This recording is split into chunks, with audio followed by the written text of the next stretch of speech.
السلام علیکم۔ آج ہم لوگ وضو الیدین پر بات کریں گے کہ نماز میں ہاتھ باندھنے کا مقام کہاں پر ہے، اور اس کی جو احادیث ہیں ناف سے اوپر، ناف سے نیچے اور چھاتی کے اوپر والی، کہ ان سب میں پرابلمس کیا ہیں۔ دیکھیے، منہج متقدمین کو آپ کو پہلے سمجھنا پڑے گا، اور اس کے لیے آپ کو یہ بھی سمجھنا پڑے گا کہ تفرد کیا ہوتا ہے۔ اس کے لیے ہم نے منہج متقدمین پر بھی اور تفرد کے اوپر، دونوں کے اوپر ویڈیوز بنا کے ڈالی ہوئی ہیں۔ ایک بات، دوسری بات یہ کہ آپ کو یہ سمجھنا پڑے گا کہ جو محدثین تھے، اب میں بار بار یہ دو الفاظ استعمال کروں گا، منہج متقدمین اور تفرد۔ منہج متقدمین کے مطابق، یعنی جو ہمارے متقدمین محدثین تھے پہلے کے، شروع کے 300 سال کے،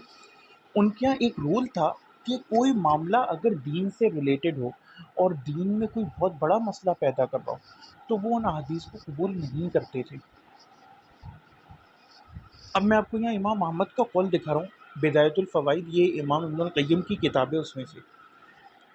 امام احمد بن حنبل کے سامنے ایک صحیح حدیث، یہ جو ہماری ہوتی ہے نا کہ صحیح ہے، راوی صحیح ہے، ضد پہ اڑ جاتے ہیں، اب کون سمجھائے ان کو، علامہ البانی یا زبیر علی زئی کی فالوورز وغیرہ۔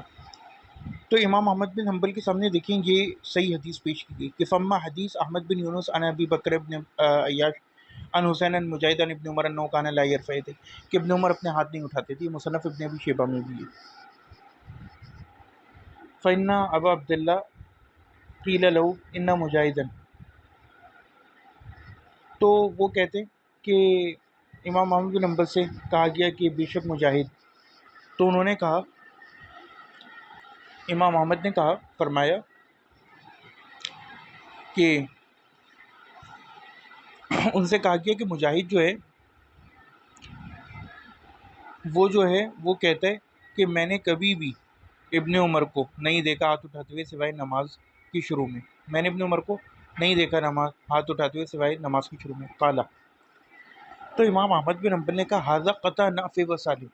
یہ قطع ہے، نافع و سالم عالم بحدیث ابن عمر، نافع اور سالم ابن عمر کی حدیث کے زیادہ عالم تھے، وَإِنْ كَانَ مجاہد اقدم فنافع عالم منہ،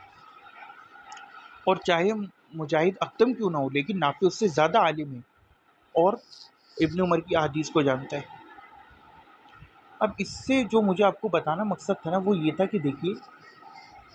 طبقات دیکھے جاتے تھے کہ اس شاگرد کا کون سے اسٹوڈنٹ کس لیول کا، یہ تھوڑی کہ بس ایک آپ نے چین دیکھی کہ ہاں بھئی یہ سارے راوی ٹک ٹک ٹک اور بس اب وہ حدیث صحیح ہوگی، نہیں، ایسے نہیں ہوتا کہ آپ ضد پہ اڑ جاؤ۔ اب معاملات کو سمجھیں، متقدمین میں شروع کے 500 سال تک ایک آدھ کوئی نکل آئے تو نکل آئے، کسی نے یہ فتویٰ نہیں دیا کہ چھاتی پہ ہاتھ باندھے گا۔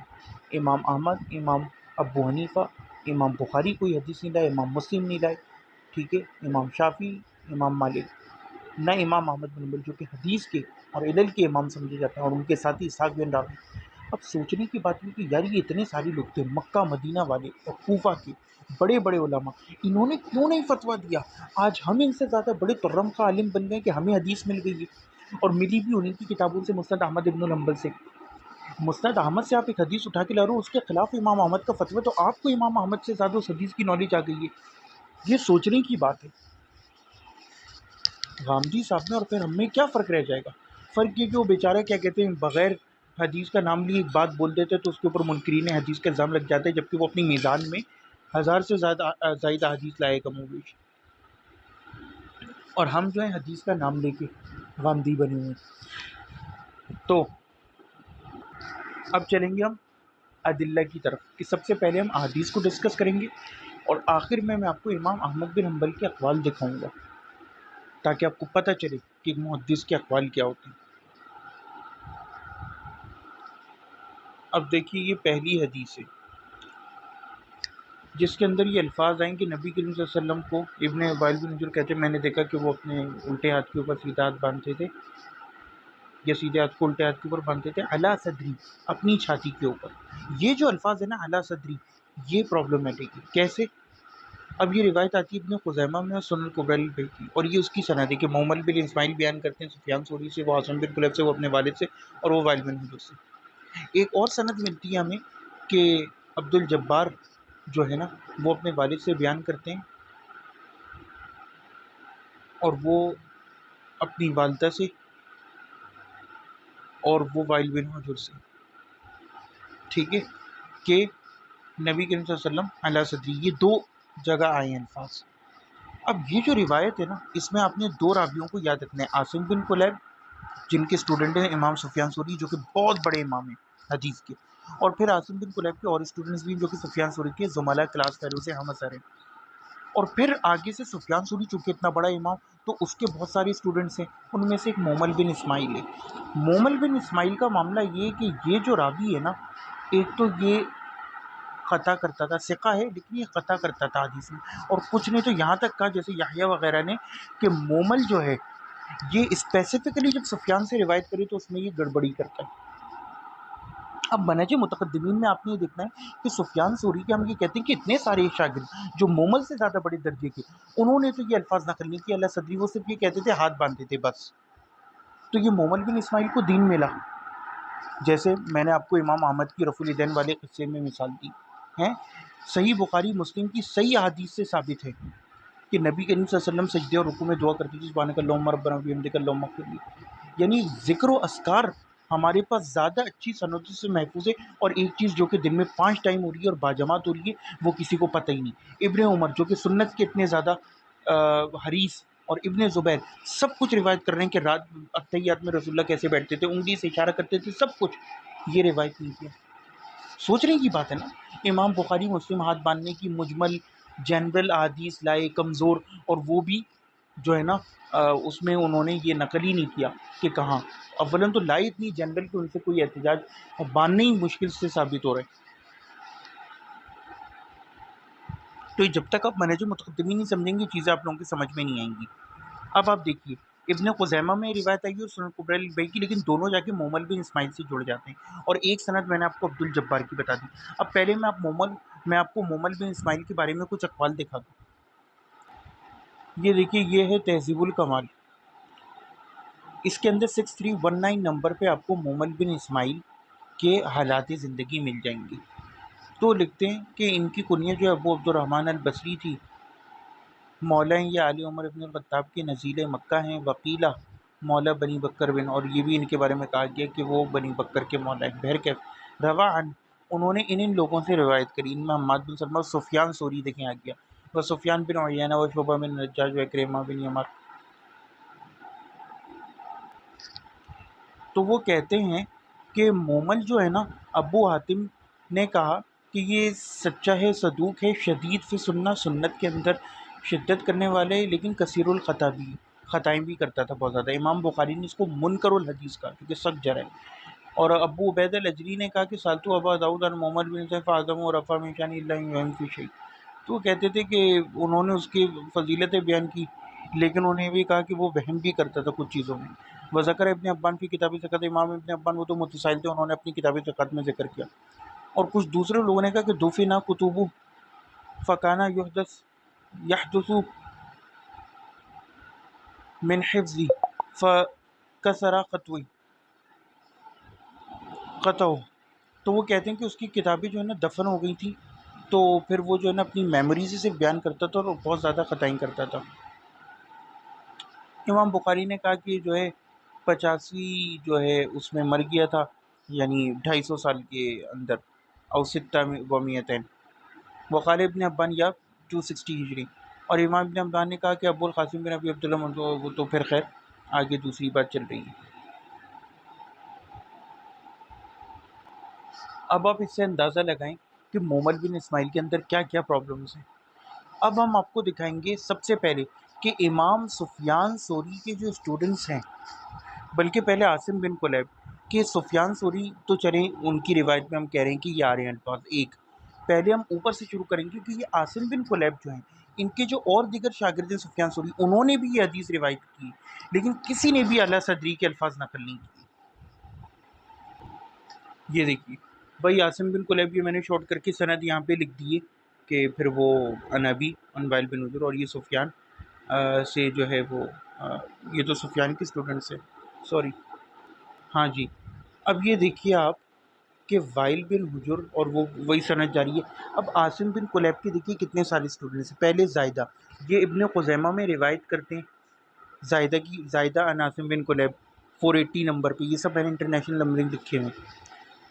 تو وہ بھی بغیر صدر کے لفظ استعمال کیے روایت بیان کرتے ہیں کہ صرف ہاتھ باندھے۔ عبد الواحد مسند احمد میں، اور یہ بہت 18850 پہ بہت طویل حدیث ہے، یہ پورا بیان کرتے ہیں کہ کیا کہتے ہیں نبی کریم صلی اللہ علیہ وسلم نے انگلی سے اشارہ بھی کیا، ہاتھ باندھے، سب کچھ، لیکن اعلیٰ صدر کے لفظ یعنی سینے پر یہ نقل نہیں کی، یہ بدون ذکر الصدر میں نے لکھا ہوا ہے۔ ایک اور روایت ہے زائدہ سے جس کے اندر وہی عبداللہ سے اور پھر اور نیچے راوی آتے ہیں، سنن الکبریٰ میں سند 2325 2321، اس میں بھی اعلیٰ اس کے الفاظ ہی ہیں۔ ادریس بیان کرتے مصنف ابن ابی شیبہ میں اسی سند سے، ٹھیک ہے، 3935،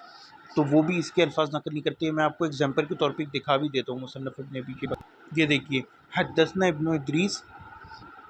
ان عاصم بن کلیب، وہی عاصم بن کلیب، ان ابی ان وائل بھی جو قال رأیت رسول صلی اللہ علیہ وسلم، رسول اللہ صلی اللہ علیہ وسلم، وہ کہتے ہیں کہ میں نے رسول اللہ صلی اللہ علیہ وسلم کو دیکھا حین کبرا، کہ جب انہوں نے تکبیر کی، اخذ بشمالی بیمینی، کہ انہوں نے اپنے الٹے کو پکڑ لیا اپنے سیدھے سے، یعنی سیدھا ہاتھ الٹے پر باندھ لیے۔ تو یہ جو روایت ہے نا،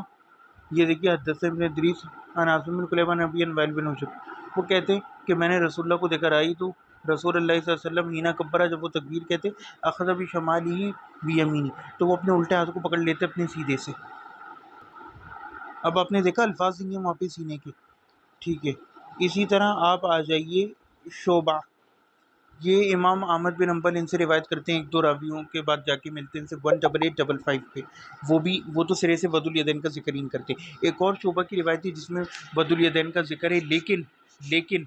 اس میں کیا کہتے ہیں سینے کے الفاظ ہیں، یہ بھی دکھا دیتا ہوں۔ یہ دیکھیے، وہی روایت محمد بن جعفر شعبہ سے جا کے مل گیا، عاصم بن کلیب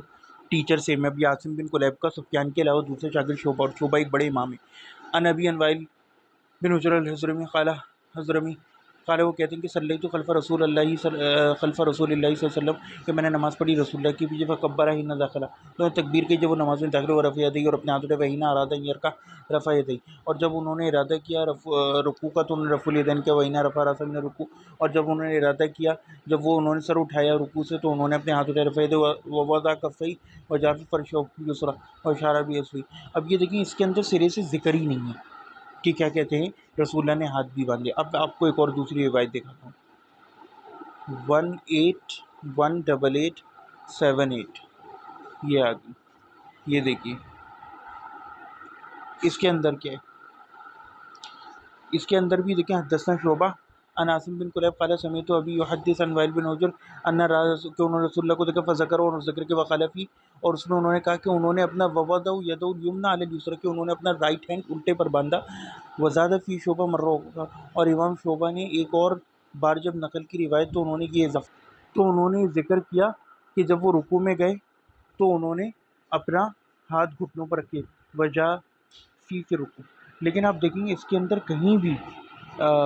سینے پر ہاتھ باندھنے کا ذکر نہیں ہے۔ اسی طرح آپ دیکھیے یہ جو ہے نا کیا ہے، عبداللہ الادریس، یہ جو ہے روایت کرتے ہیں ابو قریب سے، اور وہ امام ترمذی سے 292 نمبر پر، تو اس کے اندر بھی الفاظ نہیں ہیں چھاتی والے۔ پھر آپ آ جائیں امام سفیان بن عیینہ، یہ بھی امام سفیان ثوری کے جو ہے ہم پلہ اور بہت بڑے امام ہیں،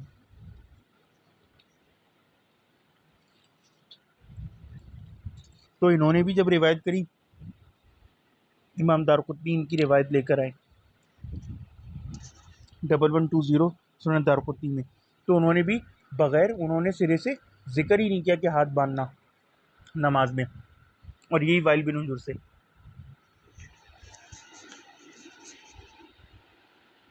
اب آ جائیے اسی پہلی روایت کی طرف، تو یہ ہم نے کور کر لیا کہ عاصم بن کلیب کے اتنے سارے اسٹوڈنٹس تھے، اور صاحب یہ بھی اندازہ لگائیں، ایک اور امپورٹنٹ پوائنٹ، کہ یہ روایت عاصم بن کلیب کے سند اور چھوٹی ہو جاتی ہے، عاصم بن کلیب سے پہلے، یعنی کہ اس کے اندر وہم نہیں آئے روایت میں، یہ الفاظ بعد میں داخل ہوئے، سفیان ثوری کے بھی بعد مومل نے یا کسی اور نے، تبھی تو یہ بات کے طبقے میں ہمیں نظر آ رہی ہے، ورنہ جتنا آپ پیچھے جائیں گے مصنف عبدالرزاق میں آپ کو اس سے چھوٹی سندیں ملیں گی۔ یہ بھی بہت امپورٹنٹ مسئلہ ہے کہ آپ ارلی سے ارلی اور چھوٹی سے چھوٹی سند جا کے دیکھو تو آپ کو وہم والے الفاظ اس کے اندر نکل جاتے ہیں. جتنی سند نازل ہوتی ہے، لمبی ہوتی ہے، پرابلمیٹک ہوتی جاتی ہے اور اس میں پرابلمیٹک الفاظ آتے جاتے ہیں. تو یہ بھی پتہ چل گیا کہ سفیان ثوری کے کسی اسٹوڈنٹ نے داخلہ کیا ہے، کیونکہ اگر یہ پہلے کی بات ہوتی وائل بن حجر یا کسی اور کی تو ادھر بھی تو آتی. عاصم کی کسی اور اسٹوڈنٹ نے بیان ہی نہیں کیا. اب ہم سفیان ثوری سے پہلے دیکھیں گے اس والی سند کو، یہ تھوڑی پرابلمیٹک ہے جو عبد الجبار کی طریق سے آ رہی ہے. تو اس کو بھی آپ دیکھ لیں، عبد الجبار والی طریق کو. یہ آپ کو صحیح مسلم میں بھی ملے گا، سینے کا ذکر نہیں ملے گا. صحیح مسلم کا نمبر لکھا ہوا ہے دارالسلام نمبرنگ 896 اور انٹرنیشنل 401 فواد عبد الباقی کی. اب آپ دیکھیے جو علقمہ بن وائل ہے، اس سے مصنف ابن ابی شیبہ ایک آدھ دو واسطے کے بعد نقل کرتے ہیں 3938 پہ. یہ بھی آپ کو میں دکھا دیتا ہوں. اب دیکھیے وکی جو ہے نا، یہ بڑا امام ہے اور اس کا حافظہ بھی اچھا ہے. یہ جب روایت کرتے ہیں تو کیا کرتے ہیں، موسیٰ بن عمیر ان علقمہ بن وائل بن حجر ان ابی. ٹھیک ہے، یعنی علقمہ بن وائل جو ہے یہ وائل بن حجر کا بیٹا ہے، وہ ڈائریکٹ روایت کر رہا ہے. کچھ لوگ کہتے ہیں کہ اس نے جو ہے سنا نہیں ہے، یہ نہیں ہے، لیکن ہمیں دوسری روایت میں مل جاتا ہے کہ یہ اپنے گھر والوں سے سن کے بیان کرتا تھا روایت. تو رأیت النبی صلی اللہ علیہ وسلم، نبی صلی اللہ علیہ وسلم. وائل بن حجر کہتے ہیں کہ میں نے، اب دیکھیں کتنی چھوٹی سند ہے، وائل بن حجر ان کا بیٹا اور صرف بیچ میں ایک واسطہ پہ وکی آ گیا اور پھر وہ مصنف نے تو اپنی کتاب میں درج کر لیا سن کے. ابو بکر ابن ابی شیبہ وضع یمینہ علی شمالی فی الصلاۃ، کہ نبی کریم صلی اللہ علیہ وسلم نے اپنا سیدھا ہاتھ اپنے الٹے پر رکھا نماز میں. بس اللہ صدری کا لفظ نقل نہیں کیا. یہ چارٹ میں نے بنائی اس لیے تاکہ آپ کو پورا نظر آئے کہ یار صرف ایک بندے نے روایت کی، باقی کتنوں نے پرابلم کی. اور یہ شیخ عبدالعزیز طریفی کی کتاب الاحادیث المؤلفہ الثلاث سے ماخوذ ہے، لیکن چونکہ یہاں پہ ہم ایک خاص مکتب فکر کے اور ایک خاص قسم کے اہل حدیثوں کے زیر نظر محدثین کا منہج یہاں پہ ڈوب چکا ہے، عربی ہم نے سیکھی نہیں، تو یہاں وہ چیز ہو نہیں پا رہی. اس لیے ہم نے کہا کہ ہم اس کو ویڈیو بنا دیں ٹرانسلیٹ کر کے، تاکہ آپ لوگوں کے مسائل حل ہو سکیں اور آپ لوگوں کو کچھ پتہ چلے کہ منہج متقدمین اور عرب دنیا میں کام کیا ہو رہا ہے. اب دیکھیے کتنی لمبی سند ہے، کتنی جگہوں پہ بلنڈرز کے اضافہ ہو جاتا ہے. اخبرنا ابو سعد احمد بن محمد الصوفی انبانا ابو احمد بن عدی الحافظ حدثنا ابن سعید حدثنا ابراہیم بن سعید حدثنا محمد بن حجر الاسد حدثنا سعید بن عبد الجبار. سعید بن عبد الجبار بن وائل، یعنی عبد الجبار کا بھی بیٹا سعید، اور وہ پھر روایت کرتے اپنے باپ عبد الجبار سے، وہ اپنی والدہ سے. ٹھیک ہے، ان وائل بن حجر.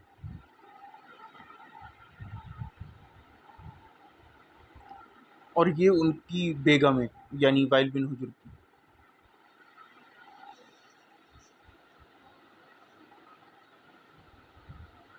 کتنی جگہوں پہ پرابلمس آ گیا. حضرت رسول اللہ صلی اللہ علیہ وسلم، اور پھر وہ پوری وہ بیان کرتے ہیں کہ ثم رفع یدیہ بالتکبیر، کہ رسول نے تکبیر کے ساتھ اپنے ہاتھ اٹھائے. ثم وضع یمینہ علی یسارہ علی یسرہ علی صدری، اپنے الٹے ہاتھ پر رکھا، سیدھے ہاتھ کو سینے پر. اب یہ دیکھیں یہ پرابلمیٹک روایت ہے یہاں پہ کتنی جگہوں پہ، جبکہ ہم باقی جتنی سندیں بھی دیکھیں گے عبد الجبار والی، ان میں بھی یہ مسئلہ ہے کہ ہمیں یہ سوائے اس ایک سنن کبری البیہقی کے اور کہیں یہ نہیں ملتی. باقی یہ نیچے مومل والی روایت ہے، وہ تو انہوں نے خود ہی بیان کر دیا کہ اس میں کیا پرابلم ہے. اس سے آپ اندازہ لگائیں. ٹھیک ہے، اب آپ یہ دیکھیں یہ فواد عبد الباقی والی نمبرنگ ہو جائے صحیح مسلم کی. اس کی سند میں کیا ہے، وہاں پہ سعید بن عبد الجبار تھی، یہاں پہ ڈائریکٹ محمد بن جوادہ سے. زہیر بن حرب عفان حدثنا حمام حدثنا محمد بن جوادہ حدثنی عبد الجبار بن while in Alqama bin while. اور وہ علقمہ بن وہ مولا انہما حدثنا نبی وائل بن حجر، وہ دونوں اپنے باپ سے تو وہ نقل کرتے ہیں. ٹھیک ہے، انہو رأى نبی صلی اللہ علیہ وسلم رفع یدیہ. اب اس کے اندر بھی دیکھیے کہیں پر بھی ذکر نہیں ہے، سمپل کیا ہے کہ یدو یمنا علی یسریٰ، سیدھے ہاتھ کو الٹے پر رکھا، ثم وضع، اور پھر آگے روایت. اب دیکھیں یہ مسدد یزید زرع المسعودی سے جا کے ملتے ہیں حدثنی عبد الجبار بن وائل. یہ بھی عبد الجبار بن وائل سے امام ابو داؤد. حدثنی اہل بیتی، وہ کہتے ہیں کہ مجھے میرے گھر والوں نے عن ابی، اور انہوں نے اپنے والد سے، یعنی میرے گھر والوں نے اور انہوں نے والد سے، یعنی حضرت وائل بن حجر سے، وہ جو وہاں آیا تھا نا کہ سعید بن عبد الجبار بن وائل جو ہیں وہ اپنے والد عبد الجبار بن وائل سے، اور وہ یعنی وائل بن حجر کی بیگم سے، کیونکہ وہ اہل بیت میں سے تھی، اور وہ پھر وائل بن حجر سے، تو اس کے اندر سرے سے ذکر ہی نہیں۔ یہ دیکھیں 723 نمبر۔ اب اس کے اندر بھی وہ عبد الجبار بن وائل کہتے ہیں، یہ صحیح مسلم کی سند مل جاتی ہے محمد بن جوادہ سے، لیکن اس کے اندر کچھ ایکسٹرا الفاظ بھی ہیں، وہ شاذ ہیں سجدوں کے درمیان، پھر دین وہ پھر ایک الگ مسئلہ ہے، لیکن ہم اس عمل کو جائز سمجھتے ہیں صحابہ اور تابعین کے عمل کی بنیاد پہ۔ تو وہ کہتے ہیں کہ قالا کہ میں غلام تھا، میں اپنے باپ کی نماز نہیں سمجھتا تھا، تو پھر مجھے وائل بن علقمہ نے خبر دی کہ وہ یہ ان کے بھائی تھے علقمہ بن وائل، اس میں نا لوگوں نے نام کو آگے پیچھے لکھ دیا ہے، تو وہ اپنے باپ سے یعنی وائل بن حجر سے۔ اس کے اندر بھی دیکھیں ثم اخذ شمالہ بیمینہ واثر یدی، کہ انہوں نے، لیکن صدر کے الفاظ یہ ہیں کہ اپنے الٹے کو پکڑا سیدھے سے اور اپنے ہاتھوں کو کپڑوں میں داخل کر لیا، ٹھیک ہے۔ اور بعین ہی، اب یہ دیکھیں میں نے آپ کو کہا نا کہ وکی ہم نے وہاں بھی مصنف ابن ابی شیبہ میں، تو وکی مسعودی سے روایت کرتا ہے، اور وہ مسند احمد میں وہ جا کے وکی سے مل جاتے ہیں، ان تمام نمبروں کو آپ کھول کے دیکھ لیں تو آپ کو یہی ملے گا کہ کیا کہتے ہیں، یہ نمبر 18854 اور سب میں نے کلیئر کٹ لکھے ہوئے کہ کہیں بھی ان الفاظ کا اضافہ نہیں ہے، اور مسند احمد 18866 میں آپ کو دکھا بھی دیتا ہوں، جس میں تصریح اہل بیت کی کہ اہل بیت کون تھے، عبد الجبار کے۔ اب ابھی دیکھیے وہی حمام جو صحیح مسلم میں روایت کر رہے ہیں عفان سے، حمام وہی سند ہے، محمد بن جوہادہ قال حدثنی عبد الجبار بن وائل، اور وہاں وہ کہتے ہیں صحیح مسلم میں کہ میں نے اپنے بھائی علقمہ بن وائل، اور صحیح مسلم وہ ابو داؤد میں نام کو الٹ کر کے پڑھ دیے وائل بن علقمہ 723 نمبر پر، تو یہ ایک نا غلطی ہے۔ اب دیکھیں ہم زیادہ چھوٹی سند کی طرف آئے نا، مسند احمد میں ایک واسطہ کم ہو گیا، تو دیکھیں اس کے اندر یہ درستگی بھی ہو گئی، تو کہتے ہیں کہ جو ان کے بھائی تھے بڑے، ان سے اور ان کا جو غلام تھا یعنی وائل بن حجر کا مولن لہم، ان دونوں نے انہما حدثاہ ان ابی، ان دونوں نے اپنے والد صاحب سے، تو یہ اہل بیت کی یہاں پہ کہ وہ کون کون تھے، کبھی وہ ماں سے روایت کرتے ہیں، کبھی اپنے بھائیوں اور مولا سے، تو یہ آپ کو جو ہے نا چیز مل جائے گی۔ اب دیکھیں کوئی بہت زیادہ دور کا دور نہیں ہے امام ابو داؤد کا، انہوں نے امام احمد بن حنبل کے شاگرد ہیں، لیکن سرا حصہ امام مسلم کے بعد انہوں نے، یعنی ان کا وہ آتا ہے، آپ دیکھیں، اور تھوڑی سی ان کی سند کیا لمبی ہو گئی تو یہاں پہ وہم آ گیا ان کو، اور چونکہ حمام ایک زیادہ اثبت شاگرد محمد بن جوادہ کا، انہوں نے عبد الوارث بن سعید سے کیا، تو آپ نتیجہ دیکھیں کہ انہوں نے جو ہے علقمہ بن وائل کی بجائے وائل بن علقمہ کہہ دیا، یہ ہوتا ہے وہم پڑ جانا حدیث میں۔ تو آپ دیکھیے کہ مسند احمد بن الحنبل میں بھی بیسکلی ہمیں کہنا چاہیے کہ امام مسلم نے یہاں سے لیے، کیونکہ عفان سے ڈائریکٹ لے رہے ہیں نا امام مسلم، تو پھر بھی آگے پھر وہ ان کے اور استاذ بنتے ہیں۔ تو دیکھیے یہاں پہ بھی وہی ہے کہ وہ کہتے ہیں کہ میں نے اپنے ہاتھ اٹھائے پھر سرد وصفہ حمام حیال اس نے، حمام نے ایک اور وصف بھی بیان کیا کہ اپنے کانوں تک۔ اب دیکھیں یہ امپورٹنس ہوتی تھی، یہ جو ہے نا پہلے کے لوگ کرتے تھے کہ ایک ایک لفظ کے اوپر نظر ہوتی تھی ان کی۔ ثم بصوبی ثم وضع یدہ الیمنی، اپنے ہاتھوں کو اندر کر لیا، ثم وضع الیمنی علی الیسری۔ اب آپ دیکھیں صحیح مسلم وغیرہ میں ہمیں کیا الفاظ ملتے ہیں کہ پہلے ہاتھ باندھے اور پھر ہاتھوں کپڑے کے اندر کر لیا، لیکن کتنی یہاں پہ پریسیشن ہے کہ ہاتھوں کو اندر کیا اور پھر باندھا، یعنی ایک ایک پریسیشن، اتنی پریسیشن، کیونکہ ایسے تو نہیں ہو سکتا نا کہ پہلے باندھ لو پھر اندر کرو، پہلے اندر کرو گے پھر باندھو گے۔ ثم وضع یدہ الیمنی علی الیسری، سیدھے کو الٹے پر باندھا، لیکن اس کے الفاظ نہیں ہیں کہ جو ہے وہ سینے پر۔ اب ہم آگے چلتے ہیں، یہ ہو گیا ہمارا یہاں کا معاملہ، اس والی صنعت کا مسئلہ حل ہو گیا، یہ جو امی والی ہے نا عبد الجبار کی، کہ اس میں کہاں پر وہم ہوا ہے، اور وہ ایک ہی جگہ سنن الکبریٰ للبیہقی میں ہوا ہے،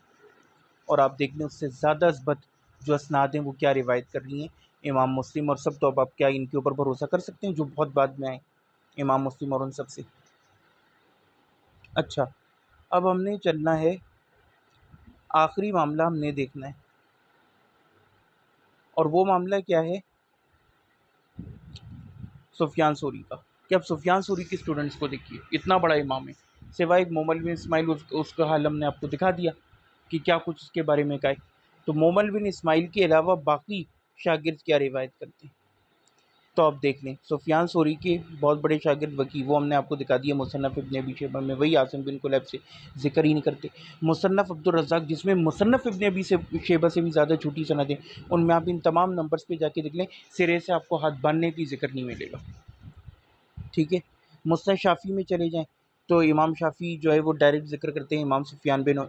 ثوری سے، اور وہ یعنی اتنی چھوٹی سند، ڈائریکٹ اتنے بڑے یعنی کہ ان کے استاد شاگرد امام شافعی سفیان کے۔ تو اب آپ مومل بن اسماعیل کی بات کریں گے یا امام شافعی جیسا اثبت بندہ جن کا مذہب پورا دنیا میں چلتا ہے؟ انہوں نے کچھ سوچا پوچھا ہوگا نا سفیان ثوری سے، تبھی تو فتویٰ دیا، ورنہ وہ چھاتی کا فتویٰ نہیں دیتے۔ امام شافعی کیا کہتے ہیں؟ بدون ذکر الود، یعنی کہ انہوں نے سرے سے باندھنے کے ذکر نہیں کیا اپنی روایت میں، چھاتی تو دور کی بات۔ عبداللہ الولید مسند احمد میں وہ بھی سفیان ثوری سے کرتے ہیں، نہیں۔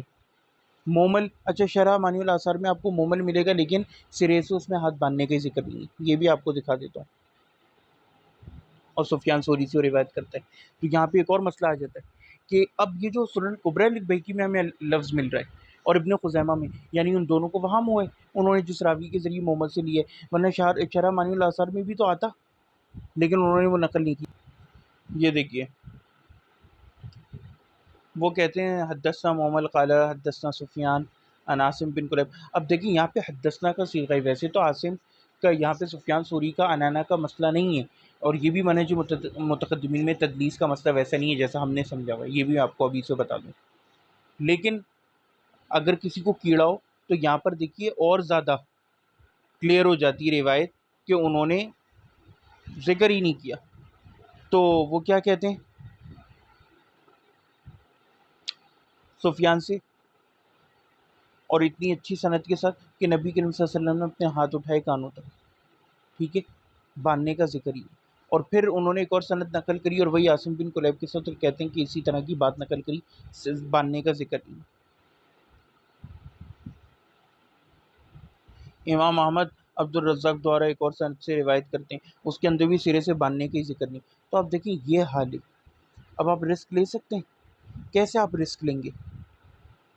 اتنے سارے ان کے اثبت شاگرد، اور پھر عاصم جو ان سے اوپر کے، ان کے آپ کو دکھا دیے کہ اثبت شاگرد کیا روایت کر رہے ہیں، کیسے رسک لے سکتے ہیں مجھے بتائیے آپ؟ لوگ سوچتے ہی نہیں ہیں، بہرکیف۔ تو یہ تو ہو گیا ایک مسئلہ۔ اب ہم آخری مسئلے کی طرف بڑھیں گے، اور وہ ہے، یہ تو ہم ڈسکس کر چکے، اب ہم دوسری روایت ڈسکس کریں گے جو ایک قبیصہ والی نقل کی جاتی ہے مسند احمد سے، اور یہ کہا جاتا ہے کہ چونکہ یہ حسن بن جاتی ہے، اولاً تو متقدمین کے منہج میں حسن سے مراد ضعیف ہوتی تھی، وہ چیز ہوتی نہیں تھی جو ہم سمجھتے ہیں، اور پھر کہتے ہیں کہ اس سے کیا کہتے ہیں مومل بن اسماعیل والی روایت کو بھی تقویت۔ یہ تقویت کیا ہوتی ہے؟ کمزور چیز سے کس کو تقویت ملتی ہے؟ یہ سب نہیں ہوتا متقدمین کے منہج میں۔ تو اس کی سند جو ہے وہ ایسے چلتی ہے کہ سماعت روایت کرتے ہیں قبیصہ بن حلب سے، اور وہ اپنے والد حلب سے، حلب تائی سے، اور وہ رسول اللہ سے۔ اب مسئلہ کہ حلب تائی بھی مشہور نہیں، اور میں نے جو آپ کو شروع میں بات کری کہ اتنا بڑا مسئلہ دین کا،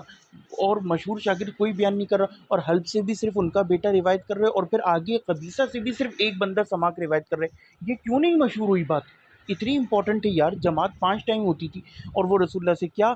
کہ رسول اللہ صلی اللہ علیہ وسلم نماز پڑھتے تو اپنے سیدھا ہاتھ الٹے کے اوپر رکھتے تھے، اعلیٰ صدری اپنے سینے کے اوپر، اور یہ بھی مسند احمد میں ہمیں 2 نمبرز پہ ملتی ہے، 21967 پہ اور 21968، جس میں سے 21968 پہ تو آپ کو ذکر ہی نہیں ملتا ہے سینے پہ ہاتھ باندھنے کا، صرف 21967 پہ ملتا ہے۔ یہ دیکھیے مسند احمد، وہ کہتے ہیں کہ رأیت رسول اللہ صلی اللہ علیہ وسلم یدو حاضی اعلیٰ صدری، کہ وہ اپنے سینے کے اوپر رکھتے ہاتھ، اور یحییٰ نے کہا کہ اپنا الٹا جو ہے وہ سیدھا الٹے کے اوپر رکھتے فوق المسجد، مسجد سے اوپر، اور اس کو شیخ شعیب الرنوت اور سعودی عرب کے علماء نے دیکھیں تحکیم بھی ڈلی ہوئی ہے، کہہ رہے ہیں کہ حدیث تو صحیح ہے لیکن بغیر ان الفاظ کے، یدو اعلیٰ صدری وہ اسناد ضعیف، اور قبیصہ جو ہے وہ ضعیف ہے کیونکہ اس کے بارے میں پتہ نہیں چلا، اور وہ کہتے ہیں کہ ان سب لوگوں نے روایت کی ہے سفیان ثوری سے بہذا الاسناد، اسی سند کے ساتھ، لیکن کسی نے بھی یہ الفاظ نقل نہیں کیے. وہ کہتے ہیں کہ کٹا ہوا اور مکمل دونوں طرح. مصنف عبد الرزاق نے بھی اس کو روایت کیا، یہ بھی دیکھ لیتے ہیں 3207 پہ جا کے. اور پھر انہوں نے اس کے مختلف یہ جن جن جگہوں پہ آئیے وہ بھی لکھ دی ہے.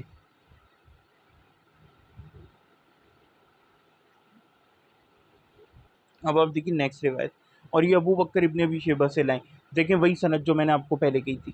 کہ وہ ابو بکر ابن ابی شیبہ سے لائے ہیں. حدثنا وکی عن سفیان عن سماک بن حرب عن قبیصہ. اور یہ آپ کو ابو بکر ابن ابی شیبہ کی کتاب مصنف ابن ابی شیبہ میں بھی اسی سند سے ملے گی، یعنی کہ اور چھوٹی ہو گئی سند. تو وہاں ہمیں پتہ چل جاتا ہے کہ یہاں پہ وہم ہوا ہے، کیونکہ اس چھوٹی سند میں بھی اور ایون یہاں پہ بھی جب وہ آ رہی ہے دونوں جگہ دیکھیں کیا ہے کہ نبی کریم صلی اللہ علیہ وسلم اپنے سیدھے کو اعلیٰ شمالی الٹے پر رکھتے تھے فی الصلاۃ، اور میں نے ان کو دیکھا کہ وہ سیدھے طرف اور الٹے طرف منہ پھیرتے تھے نماز میں، یعنی سلام پھرتے، لیکن صدر کا لفظ ذکر نہیں کیا. یہ دیکھیں عبد الرزاق بیان کر رہے ہیں سفیان ثوری سے، وہ سماک بن حرب سے خصیب ان نبی صلی اللہ علیہ وسلم یہاں صرف مرہ منہ پھرتے تھے. وکانا، اور کبھی الٹے ہاتھ کی طرف منہ پھرتے تھے، یعنی نماز پھر میں سلام پھرنے کے بعد سیدھے طرف مڑ جاتے تھے الٹے طرف. وکانا یمسکو بیمینی، اور وہ اپنا پکڑتے تھے بیمینی سیدھے ہاتھ سے، اعلیٰ شمالی الٹے ہاتھ کو فی الصلاۃ، لیکن باندھنے کا ذکر نہیں. اب آپ بتائیں کیا کریں گے، آپ کیا کریں گے آپ؟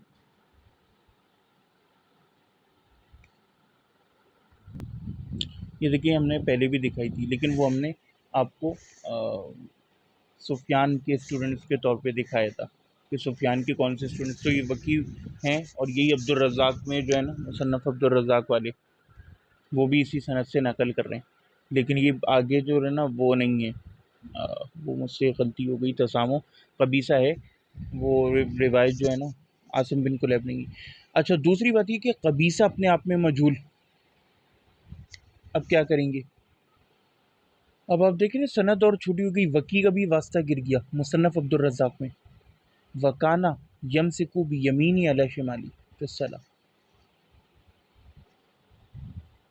تو یہ آپ نے دیکھا کہ واسطہ اور چھوٹا ہو گیا مصنف عبد الرزاق میں، ڈائریکٹ وکی کا بھی واسطہ گر گیا سفیان ثوری سے وہ بیان کر رہے ہیں. تو کتنے چانسز کم ہو جاتے ہیں، جتنے لوگ کم ہوتے ہیں اتنے چانسز وہم کے کم ہو جاتے ہیں. تو یہ آپ دیکھ لیجئے یہ حالات ہیں. تو یہ جو ہے نا معاملہ، اس طرح معاملات حل ہوتے ہیں. بہرکیف اب آپ چلیے، اچھا اب آپ کو قبیصہ کا حل بتائیں گے. پہلی بات تو کہ قبیصہ مجہول. ایک تو تفرد کا مسئلہ تو جو بھی آ رہا ہے کہ یار اور لوگوں نے یہ روایت نہیں کیا. قبیصہ کی روایت میں بھی آپ دیکھیں، جب کہ ایک تو روایت کرنے والا سماک، اور سماک سے بھی جب لوگوں نے روایت کیا تو آپ جتنی چھوٹی سند پہ جاؤ گے تو زیادہ تر لوگوں نے روایت کیا ہی نہیں ہے. عبد الرزاق جب روایت لا رہے ہیں سفیان ثوری کے دوارا، اسی طرح مسند امام احمد میں امام احمد لا رہے ہیں، ابو بکر ابن ابی شیبہ لا رہے ہیں، تین تین روایتیں آپ کو دکھا دی، تو وہ یہ لفظی نقل نہیں کر رہے. تو تفرد کا مسئلہ بہت امپورٹنٹ ہے، اس کو سمجھیں. اوپر سے قبیصہ مجہول. اب آپ یہ دیکھیے کہ اسی قبیصہ سے روایت لا رہے ہیں سنن الکبریٰ والے بھی، اور وہی سفیان ثوری. اور کیا روایت لا رہے کہ نبی کریم صلی اللہ علیہ وسلم بیدو احدی یدی الاخری، اپنا ایک ہاتھ دوسرے ہاتھ پر رکھتے تھے، لیکن یہ صدر کے الفاظ ہی نقل نہیں کی. 2328 پہ آپ دیکھیں وہی وکی روایت کر رہے ہیں سفیان سے. اب دیکھیں وہی اسی سند سے پوری روایت آ رہی ہے. تو وہ کیا کہہ رہے ہیں کہ اپنے سیدھے کو الٹے پر رکھتے.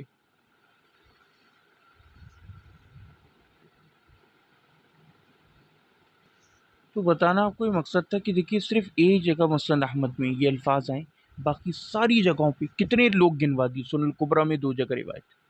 امام سفیان ثوری کی عبد الرزاق سے، مصنف ابن ابی شیبہ میں، مسند احمد، ہر کوئی لا رہے تو یہ الفاظ نہیں لا رہا. اور یہ شاگرد کون ہے؟ یحییٰ بن سعید. اس کو وہم ہوا ہے کیونکہ جتنے اثبت شاگرد ہیں سفیان کے، آپ دیکھیں وکی اثبت شاگردوں میں سے، اور وکی سے جتنے لوگ روایت کر رہے ہیں کسی نے بھی روایت نہیں کری. جبکہ یہاں صرف ایک شاگرد امام احمد بن حنبل یحییٰ بن سعید کے، وہ یہ بیان کرتے ہیں روایت سفیان سے، جبکہ سفیان کا جو اثبت ترین شاگرد وکی، اس سے جتنے لوگ روایت کرتے ہیں، چاہے وہ سنن الکبریٰ میں آپ دیکھ لیں، ابو بکر ابن ابی شیبہ دیکھ لیں آپ، جو ہے کسی کو بھی دیکھ لیں، کوئی بھی روایت نہیں کرتا۔ اچھا، امام احمد بن حنبل سے بھی زیادہ بڑے مصنف عبد الرزاق کے مصنف ہیں، وہ تو ڈائریکٹ سفیان ثوری سے کرتے ہیں، وہ بھی روایت نہیں کرتے۔ تو ہم آپ لیول دیکھیے، سمجھیے کہ ایک لیول ہے سفیان ثوری کا، اس کے لیول پہ جو بندہ کھڑے ہو کے بات کر رہا ہے وہ روایت نہیں کر رہا۔ اچھا، پھر سفیان کے شاگرد ہیں وکی، وکی سے کوئی بھی روایت نہیں کر رہا، سب لوگ یہی روایت کر رہے ہیں کہ چھاتی پر ذکر ہی نہیں کرتے۔ اچھا، سفیان کے جو ساتھ کے لوگ یعنی مصنف عبد الرزاق کے مصنف امام عبد الرزاق، وہ بھی روایت نہیں کر رہے، یعنی سفیان کا جو ساتھی ہے زملا، اس کے اپنے طبقے کا، وہ بھی وہ روایت نہیں کر رہا، خود سفیان نہیں کر رہا، سفیان کا کوئی شاگرد نہیں کر رہا، ہاں صرف ایک شاگرد ہے وکی کے علاوہ، اور پھر وکی کے آگے جتنے شاگرد ہیں وہ کوئی نہیں کر رہا، ہاں سفیان کا ایک شاگرد ہے یحییٰ بن سعید جو یہ روایت کرتا ہے، باقی جو وکی ہے وہ نہیں کرتا، اور وکی کے آگے سے جتنے شاگرد ہیں کوئی بھی نہیں کرتا، اور سفیان کا اپنا ساتھی عبد الرزاق وہ نہیں کرتا۔ سوچے نا یہ بات، کیوں نہیں سوچتے آپ؟ اچھا، اب آ جائیے، یہ ہے تہذیب الکمال، اس کے اندر 4846، اور یہ سنن الکبریٰ البیہقی والے نے بھی اپنی کتاب میں لکھا کہ یہ جو ہے نا ابو قنافہ ہے، تو یہ اس کا قبیصہ بن حلب کا ہم نے ترجمہ نکال لی ہے، 4846 پہ آپ کو مل جائے گا۔ وہ کہتے ہیں اس کا نام ہے بسمہ یزیدی، یزید بن عدی ابن قنافہ طئی الکوفی، روان، اس نے کس کس سے روایت کی؟ اپنے باپ حلب سے، وہ صحبی صحبہ، اور اس کی کچھ صحبت ہے رسول اللہ سے، روا عنہ، اور اس سے کس نے روایت کی؟ یعنی کہ دیکھیں صرف ایک ہی اپنے باپ سے کر رہے، اور اس سے کون روایت کرے؟ سماک بن حرب، اور کسی نے روایت نہیں کری اس سے۔ کیسی عجیب بات ہے!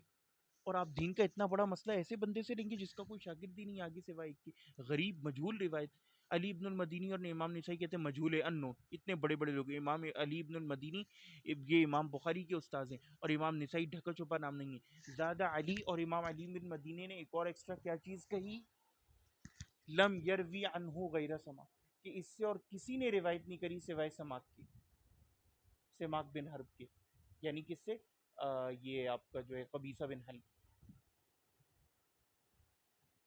وقال لجلی، اور امام لجلی نے کہا کہ یہ تابعی ثقہ ہے،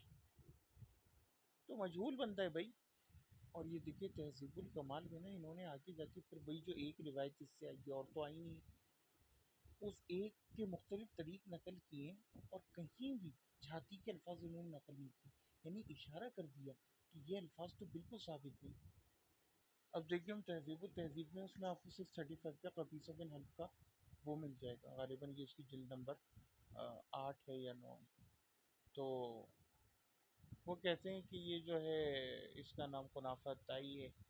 ابن یزید بن ابن عدی بن قنافہ طائی الکوفی ہے، اور اس نے اپنے باپ سے روایت کی ہے، اور اس کی کچھ صحبت ہے بانو سماک، اور اس سے سماک بن حرب نے روایت کیا، قال ابن مدینی، علی ابن المدینی کا جو مجہول علم یروی ان غیر سماک، اس سے اور کسی نے روایت نہیں کیا سوائے سماک کے، کیا نون ہے نا، تو کیسے روایت کو وقال النسائی، پتہ نہیں کہاں سے ڈھونڈ کے لاتے ہیں لوگ کہ ابن حبان نے چونکہ ثقات میں نقل کر دیا، یہ بھی تو اقوال نقل کرو، بندے کو پتہ چلے کہ اس کا سین کیا ہے، اور ابن حبان سے بڑے لوگوں نے اس کے بارے میں کیا کہا ہے۔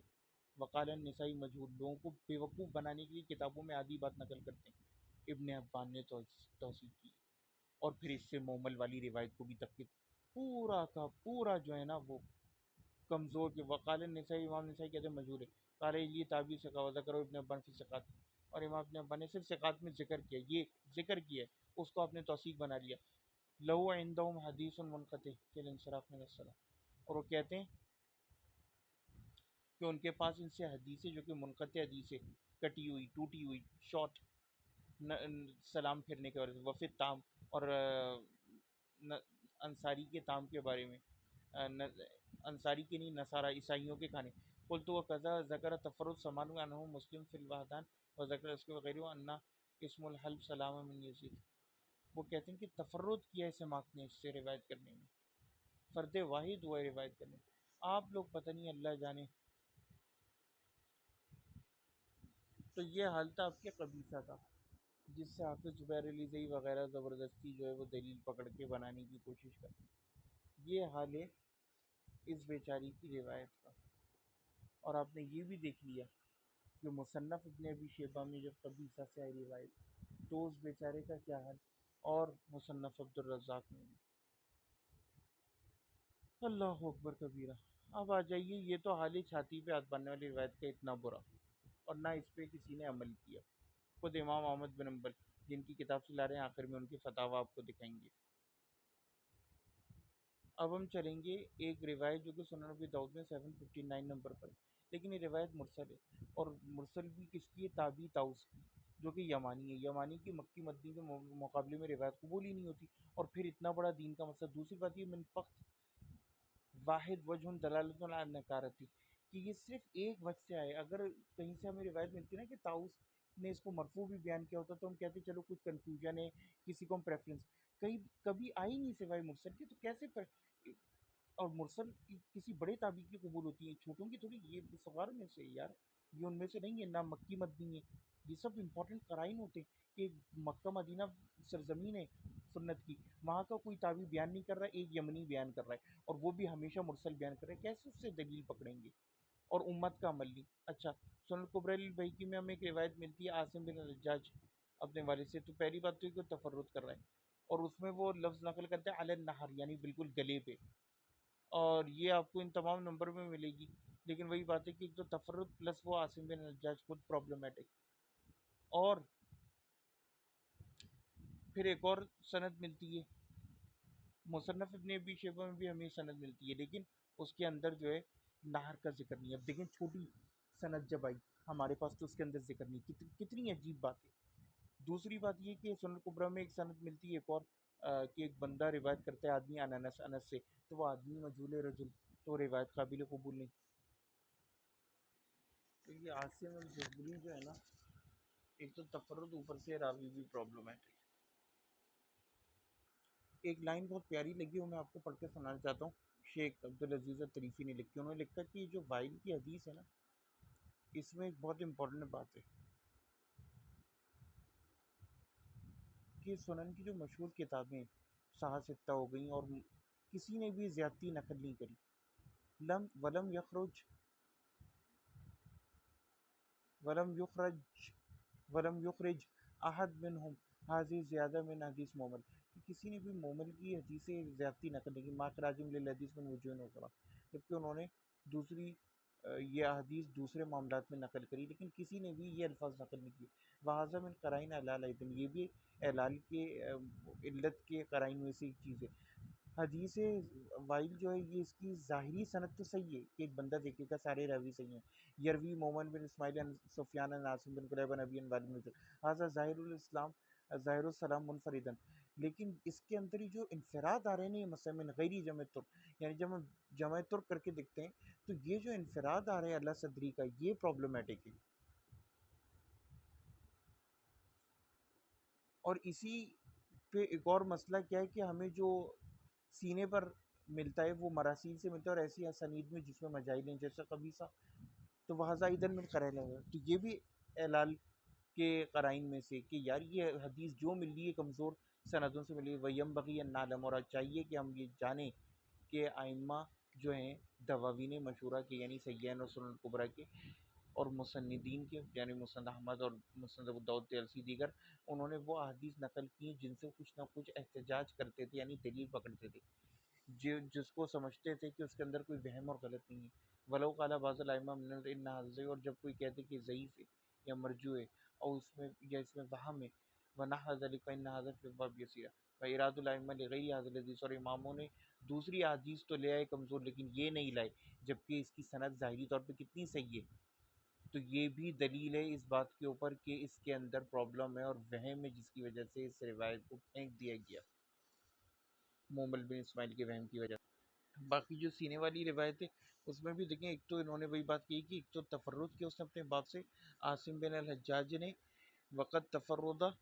بھی من حاصل الوجہ وہو مجہول، اور یہ مجہول ہے، کہیں بھی آپ کو جو مشہور تہذیب التہذیب، تہذیب الکمال، تقریب التہذیب، اس میں اس کا نام آسانی سے نہیں ملے گا۔ بعض الحدیث انکر غیر واحد وقال ابن کثیر، امام ابن کثیر نے کہا کہ صحیح نہیں لائسا. اور پھر وہ کہتے ہیں کہ ابی الجوزہ سے بھی آتی ہے ابن عباس سے موقوفاً، لیکن وہ بھی صحیح نہیں ہے. اور کیونکہ ابو الجوزہ وغیرہ میں مسئلہ ہے، اور انس کا میں نے آپ کو بتا دیا کہ وہ اس کی سند میں جہالت ہے. یہ سارے آثار منکر ہیں. وزارت اولا نے کرا سند آدم کو قوت علی تحمل تحت المانی، یعنی کہ اتنے بڑے معنی کی حدیث جو ہے وہ ان کمزور سندوں پر کھڑی ہوگی.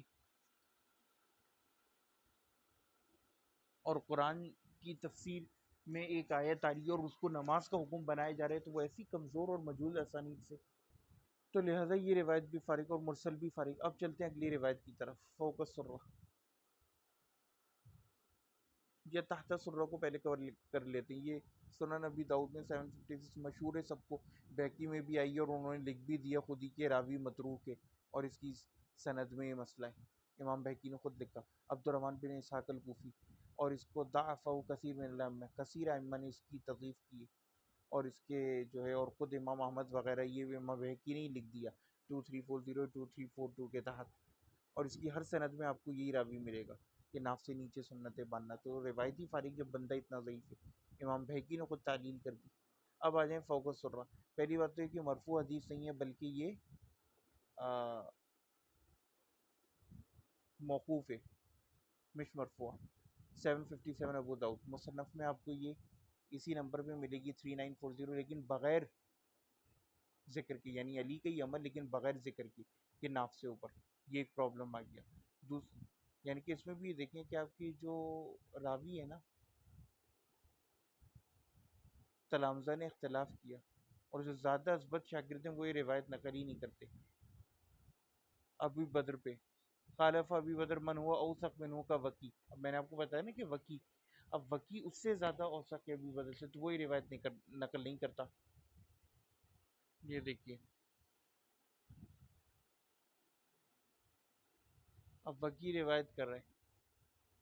کیا کہتے ہیں کہ علی جب نماز میں کھڑے ہوتے تو اپنے سیدھے سے الٹے کی کلائی کو پکڑ لیتے، الٹے کی کلائی پر ہاتھ رکھ ولا یزال کا ظالم. اور پھر آگے روایت چلتی، لیکن انہوں نے ناف سے اوپر کا ذکر نہیں کیا. موقوفات میں اتنی سختی نہیں ہوتی، اس لیے ہم اس پہ اتنی سختی نہیں کرتے، لیکن یہ بھی ایک ایشو ہے، یہ بات یاد رکھیے. لہٰذا جو ہے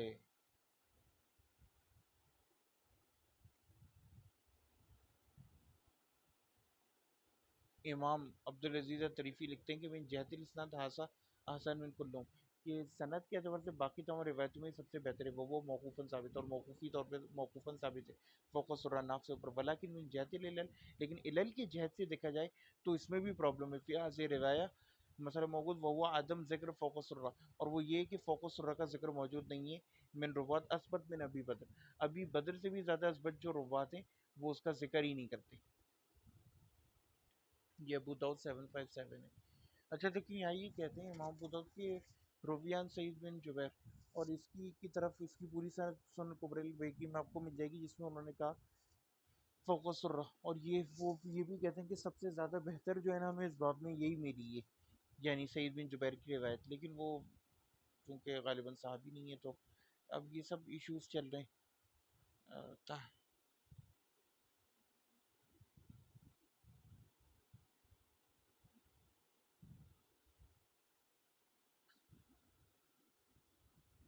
یہ سنن کبری البیہقی کی روایت جس کی بات کر رہا تھا.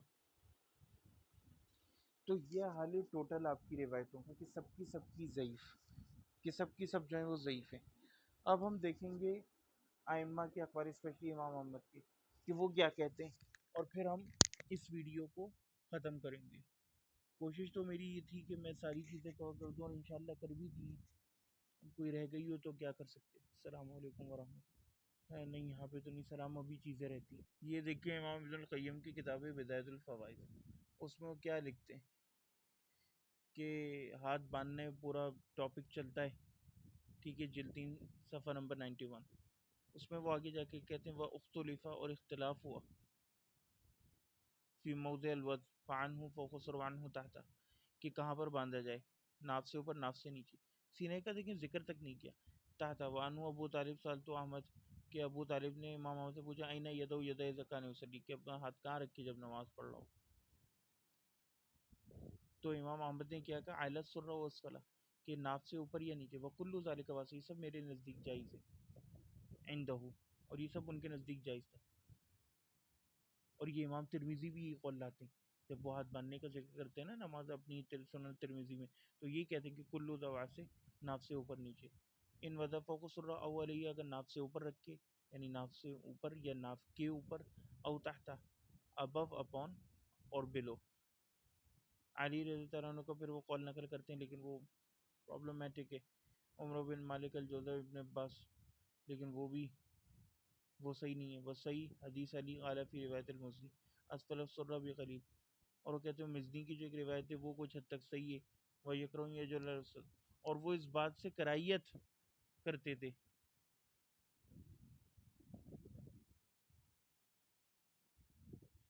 کہ وہ جو ہے چھاتی کے اوپر ہوں، وذالک لما روینا انا نہیں یعنی تکفیر و وضع الید علی الصدر۔ مومل ان سفیان والی روایت بھی نقل کرتے ہیں کہ انہ نبی صلی اللہ علیہ وسلم فقط رویہ حاضر الحدیث عبداللہ بن ولید سفیان لم یذکر ذلک، تو کہتے ہیں کہ جب اور لوگوں نے روایت کی عبداللہ بن ولید نے جو وروا شعبہ عبداللہ لم یذکر خلاف سفیان، تو ان لوگوں نے امام سفیان ثوری سے اس کے خلاف روایت ہی نہیں کیا۔ یعنی آپ یہ دیکھیں کہ خود انہوں نے وجہ بتا دی، اس کے باوجود کیسی دو نمبری کرتے ہیں، اور امام احمد نے وجہ بھی بتائی ہوئی ہے ان احادیث کی تضعیف کی، تب بھی ان کے اوپر جھوٹا الزام لگا کے اور یہ روایتیں نقل کرتے ہیں۔ لم یذکر خلاف سفیان قال فی روایت صالح القوسی، اور وہ کہتے ہیں کہ انہوں نے کبھی یہ روایت جو ہے نا اس کے اندر سفیان کے خلاف روایت نہیں کری۔ اذا التفت قد اصاب سمیت حدیثہ آئیں گے قال فی روایت مثال، ٹھیک ہے۔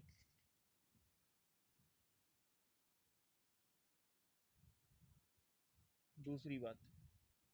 اب وہ کہتے ہیں یہ مسائل امام احمد بن حنبل امام ابو داؤد کی جو ہے روایت سے، اس میں وہ کہتے ہیں کہ میں نے سنا، ان سے پوچھا کہ امام احمد بن حنبل سے امام ابو داؤد کہنے سنا ابی داؤد علیہ کہ کہاں پر ان ہاتھوں کو رکھیں، تو انہوں نے کہا فوق السرہ قلیلا، ناف سے اوپر تھوڑا سا، وَإِنْ كَانَ تحت سرہ فلا بأس، اور اگر یہ ناف سے نیچے چل جائیں تو کوئی ایشو نہیں۔